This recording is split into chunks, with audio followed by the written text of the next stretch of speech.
The rain was pouring that night, not just from the sky, but from her heart too.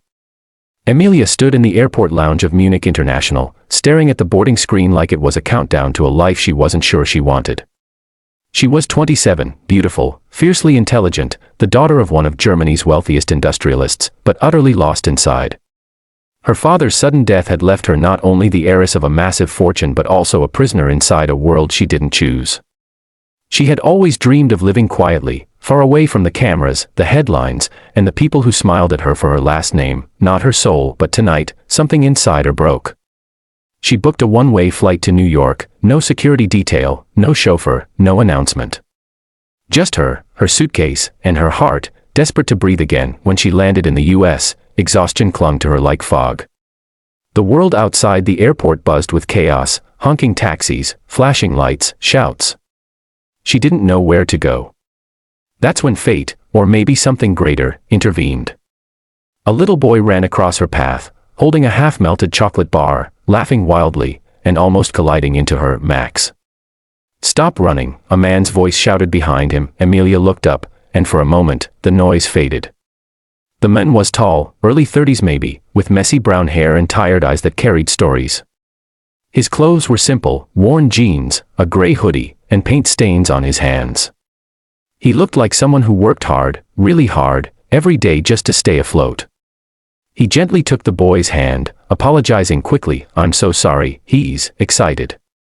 He loves planes. Emilia smiled weakly.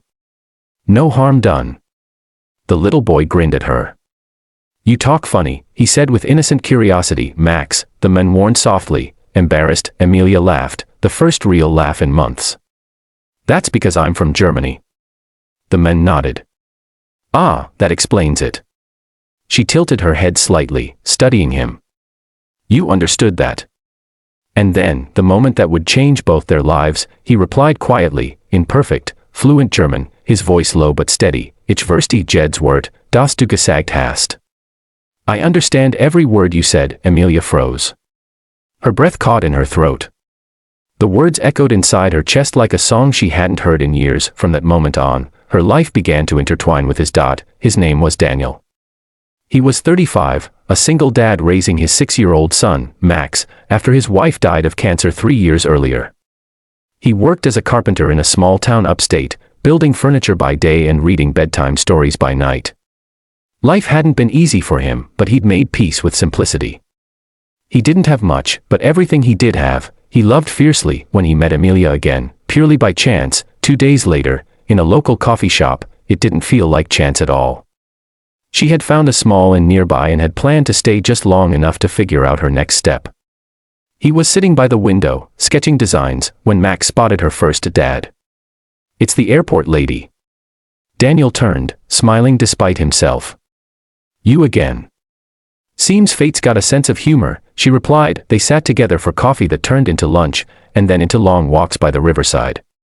Emilia told him fragments of her life, the expectations, the loneliness, the feeling of being seen but never known. Daniel listened quietly, like a man who truly heard. You know, he said one evening, watching the sunset, you don't have to run to start over. Sometimes, you just have to stop hiding. Her eyes glistened. It's hard to stop hiding when the whole world knows your name. He nodded slowly. Then maybe find someone who doesn't care about your name. That night, under the dim porch light of the inn, she looked at him and whispered, maybe I already have. But life has a way of testing fragile beginnings. The tabloids found her. Photos of Emilia at the small-town market, smiling beside a man who clearly wasn't from her world, flooded European media. Her family's lawyers called, urging her to return. Her inheritance was being contested. Her late father's company board threatened to remove her name entirely if she didn't come back and behave. She wanted to stay. She wanted to choose Daniel, the man who spoke little but loved deeply, but the weight of her old life dragged her down. Daniel, sensing her struggle, tried to let her go. You have a world to return to, he said softly. I just build tables and fix chairs. Tears streamed down her face. You build peace, Daniel. That's rarer than gold. But the world didn't care about peace. It cared about power. She left, promising to return, but neither of them knew if promises could stand against fate. Weeks passed. Daniel went back to work. Max missed her terribly. He often asked, "Dad, is she coming back?" Daniel smiled faintly. "I hope so, buddy. I really do." Meanwhile, in Germany, Emilia faced her battles. She attended board meetings, signed contracts, and wore masks again, but her eyes were empty. During one particularly cold winter evening, her lawyer placed a file before her. It was about a small carpentry workshop in the U.S. Apparently, Daniel's workshop was being forced to shut down due to unpaid land taxes. She stared at the papers for a long time. Then, without a word, she booked another flight. When Daniel opened his shop door the next morning, he found her standing there, in jeans and a wool coat, holding coffee in one hand and a set of official papers in the other. He blinked, stunned. "Emilia." She smiled softly. "I told you I'd come back." He shook his head. "Why would you?" "Because I realized something," she interrupted. "Money, power, legacy, none of it means anything if I can't share a morning coffee with the only men who ever listened when I spoke." Tears filled his eyes. You paid my taxes." She shrugged, smiling through her own tears. "Consider it an investment in peace." He pulled her into his arms, the kind of embrace that said everything words couldn't. Max ran up, laughing. "I told you she'd come back, Dad." And for the first time in years, Daniel let himself believe in miracles again.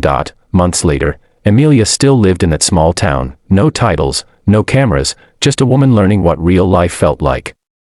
She helped Daniel with his workshop, learned to carve wood, and found joy in ordinary days.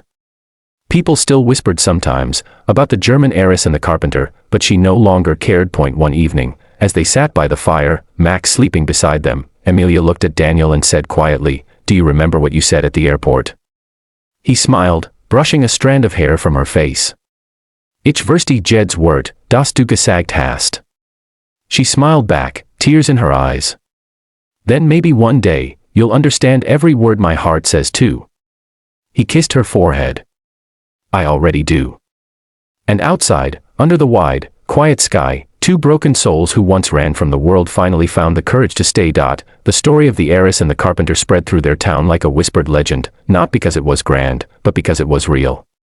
It reminded everyone that love doesn't ask for status, language, or perfection.